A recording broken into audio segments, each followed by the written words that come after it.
ఈ కాలాన్ని మనం చూస్తుంటేనండి, దైవ భక్తి దేవునిపై భక్తి ప్రజల్లో పెరుగుతుందేమో అనిపిస్తుంది.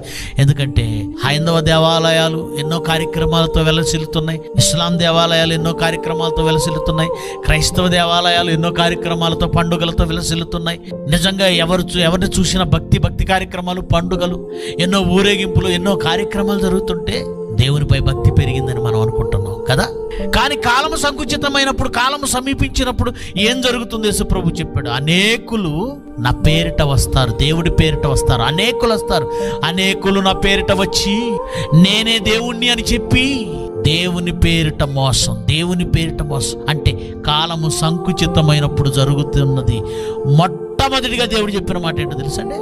దేవుని పేరిట మోసం. ఈ ప్రపంచంలో దేవుని పేరిట మోసాలు జరుగుతున్నాయండి. మన దేవుణ్ణి, మన మతాన్ని, మన ధర్మాన్ని కాపాడుకోవాలని చెప్తారు.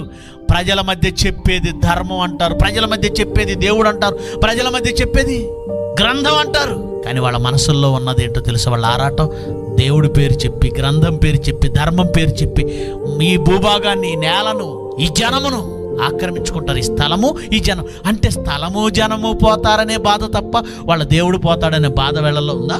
లేదండి. వాళ్ళకి కావలసింది రాజ్యాధికారం. రాజ్యాధికారం కోసం దేవుణ్ణి అడ్డం పెట్టుకుంటున్న ఎన్నో మతాలు అదే చెప్పాడు. అనేకులు నా పేరిట వచ్చి పలువురిని దేవుడి పేరు చెప్పి మోసం చేసేవాళ్ళు ఎక్కువ. వాళ్ళకి కావలసింది అధికారం, భూభాగం అండి. ఈరోజు అనేక దేశాల్లో జరిగేది అదే.